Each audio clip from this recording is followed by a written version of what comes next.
Hello my dear class 10 students, कैसे हैं आप लोग सभी। I hope you guys are doing good. So this is your English educator Nikita Singh and welcome to our English score booster series, जहां पर हम class 10 का इंग्लिश का पूरा सिलेबस कवर करने वाले हैं, वो भी बहुत क्विकली। और आज बारी आ चुकी है chapter number 3, poem number 3 basically, जिसका नाम है अ टाइगर इन द जू। बहुत इंपॉर्टेंट पोम है, पिछले कई सालों में यहां से क्वेश्चन आ रहा है, लगातार आ रहा है, तो इस पोम को पूरा जरूर समझना, ठीक है। इस वीडियो के अंदर मैं इस पोम से रिलेटेड जितनी भी बातें हैं वो सारी इंपॉर्टेंट चीजें डिस्कस करूंगी, जैसे कि एक बार मैं क्विकली रिवाइज करवा दूंगी पोम को, देन हम सिंबल्स, पोएटिक डिवाइसेस और कीवर्ड्स, जो क्वेश्चंस में आप यूज करने वाले हैं, वो सब कुछ डिस्कस करने वाले 15 मिनट के अंदर। तो बिना किसी देरी के स्टार्ट करते हैं। अब सबसे इंपॉर्टेंट चीज, राइटर का नाम बता दो जल्दी से। मैं हर वीडियो में बोलते आ रही हूं कि राइटर का नाम आपको ध्यान में रखना है, उसे मिस मत करके जाना। आप आंसर जब लिखोगे तो आपका आंसर बेटर बनेगा अगर आप राइटर पोएट्स के नाम याद रखोगे। तो हमारे इस पोम को लिखा है लेस्ली नॉरिस ने, ठीक है। कौन? Leslie Norris.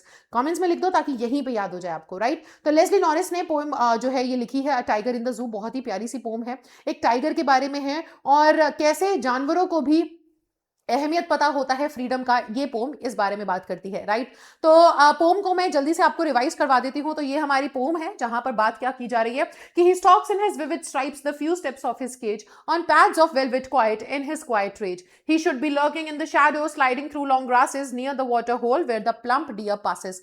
अब आगे कह रहे हैं, he should be snarling around houses at the jungle's edge, bearing his white fangs, his claws terrorizing the village. But he's locked in a concrete cell, his strength behind bars, stalking the length of his cage, ignoring visitors.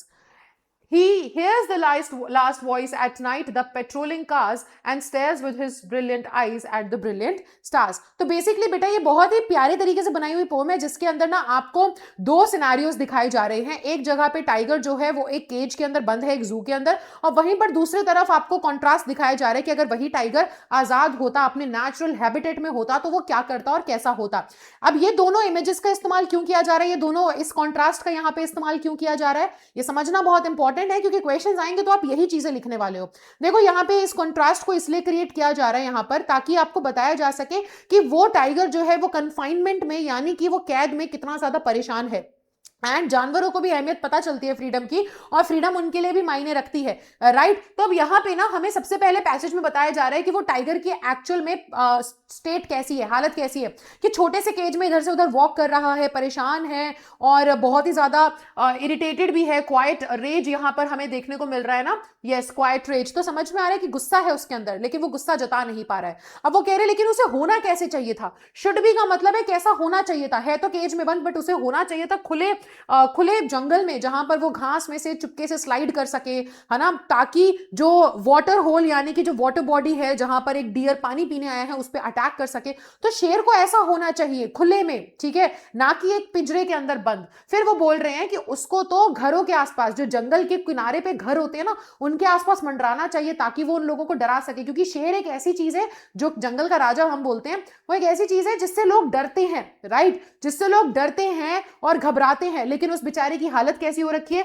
कि उसे उन्होंने बंद कर रखा है पिंजरे में, जहां उसकी पूरी ताकत ना पिंजरे के उस बार के पीछे है, और वो विजिटर्स को भी इग्नोर कर रहा है, उन पे भी ध्यान नहीं दे रहा है। वरना अगर ये पिंजरा खुल जाए तो ये लोग उससे डरेंगे, और उसको ऐसा ही होना चाहिए, उस जानवर को अपनी फुल ग्लोरी में होना चाहिए, जैसा वो है, जिस हिसाब से वो बना है, जिसके लिए हम टाइगर को जानते हैं, उसे वैसा होना चाहिए, ना कि इस पिंजरे में बंद। अब वो बेचारे के बारे में आगे बोलते हैं कि वो बेचारा भी जो है ना, जंगल में अगर होता तो अलग ही बात होती, लेकिन इस पिंजरे में आखिरी आवाज जो उसे सुनाई देती है वो पेट्रोलिंग कार्स की, यानी कि वो गाड़ियां जो जू में चक्कर लगा रही हैं, देखते हुए कि भाई सब कुछ ठीक है ना, सब कुछ ओके है, एक लास्ट वो चेक कर रहे हैं, राइट। तो उसको वो लास्ट में पेट्रोलिंग की कार्स की आवाज सुनाई देती है, और वो अपनी उन ब्रिलियंट आंखों से उन सितारों की ओर देखता है, यानी कि यहां से हमें समझ में आ रहा है कि वो भी क्रेव कर रहा है, उसकी भी डिजायर है कि उसे फ्रीडम मिले। तो यहाँ पे यही बताया जा रहा है कि देखो फ्रीडम जो है ना, वो कहीं ना कहीं सिर्फ इंसानों के लिए नहीं, जानवरों के लिए भी मैटर करती है, उनको भी पता चलता है फ्रीडम के मायने उनके लिए भी बहुत ज्यादा है। तो ये है हमारी प्यारी सी पोम, अब जिसका हम डिस्कस करते हैं सेंट्रल आइडिया। तो बहुत ही इंपॉर्टेंट है इसका सेंट्रल आइडिया। देखो, loss of freedom in captivity, ये जब कैप्टिविटी मतलब आपको जब कन्फाइनमेंट में आपको बंदी बना के रखा जाए, आपको कहीं पे कैद कर लिया जाए, तो कैद करने से जैसे आपकी फ्रीडम फ्रीडम खो जाती है उसके बारे में यहाँ बात हो रही है, जैसे टाइगर की फ्रीडम चली गई है। क्रिटिसिज्म ऑफ ह्यूमन क्रुएलिटी, ये भी बताया जा रहा है कि हम ह्यूमंस ही क्रूएल हैं, हम लोग ही अपने फन के लिए, अपने गेम्स के लिए इन जानवरों को बंद करके रखते हैं, और हमें लगता है कि इंसानों को, अब किसी इंसान को कैद किया जाएगा तो बेटा उसके लिए कितनी बड़ी बात होने वाली है, राइट, है ना, वो भी तो कितना ज्यादा परेशान हो जाएगा। बट हमारी ह्यूमन क्रुएलिटी इतनी है कि हम अपने लिए तो सोचते हैं, लेकिन हम हमारे नेचर के लिए, एनिमल्स के लिए नहीं सोचते। और यही बताया जा रहा है कि उसको भी फर्क पड़ता है, उसको भी उतना ही फर्क पड़ता है जितना किसी इंसान को पड़ता है उसकी फ्रीडम जाने पे। ओके और लास्ट आपका सेंट्रल आइडिया है कॉन्ट्रास्ट दिखाया जा रहा है बिटवीन जू लाइफ एंड नेचुरल हैबिटेट, कि अगर वो अपने नेचुरल हैबिटेट में होता तो कैसा होता और जू लाइफ में वो कैसा है। गॉट इट बेटा। आगे अगर हम आ जाएं तो हमारे पास पोएटिक डिवाइसेस आ जाते हैं जो हम डिस्कस करेंगे। तो सबसे पहला जो पोएटिक डिवाइस है वो ये है कि एलिट्रेशन है stalking the length of his cage. देखो यहाँ पे मैं आपको पोम के अंदर दिखा देती हूँ, पोम के अंदर आपको stalking the length of his cage नहीं, अगर यहाँ पर हम देखें तो बहुत जगह, ठीक है, बहुत जगह पे यूज हुआ है अलिट्रेशन, जैसे कि ही शुड बी स्नार्लिंग, तो एस और एस एक ही लाइन में दो स्टार्टिंग में वर्ड्स यूज हो रहे हैं, ठीक है। तो यहां पर क्या हो गया, यहां पे आपका जो एलिट्रेशन है वो यूज हुआ है। देन अगर मैं आपको एक और जगह पे एलिट्रेशन दिखाऊं तो कहां चला गया वो वाला वर्ड, हाँ, वेयर द प्लम्प डियर पास, तो प्लम्प और पास यहां पर भी एलिट्रेशन है बेटा, इसका भी आप ध्यान रखना, ठीक है। He stalks in his vivid stripes, यहां पर भी एलिट्रेशन है, काफी जगह पे एलिट्रेशन यूज हुआ है, राइट। अब इसके अलावा अगर हम देखें तो हमारा जो नेक्स्ट पोएटिक डिवाइस है वो क्या है, तो नेक्स्ट पोएटिक डिवाइस हमारा ये है personification, his strength behind bars, यहां पे ना टाइगर को ही बोल के एड्रेस किया जा रहा है, जो कि हम ह्यूमंस के लिए यूज करते हैं, एनिमल्स के लिए नहीं। और यहाँ कॉन्ट्रास्ट का इस्तेमाल किया है, जू लाइफ वर्सेस जंगल लाइफ यहाँ पे दिखाई जा रही है।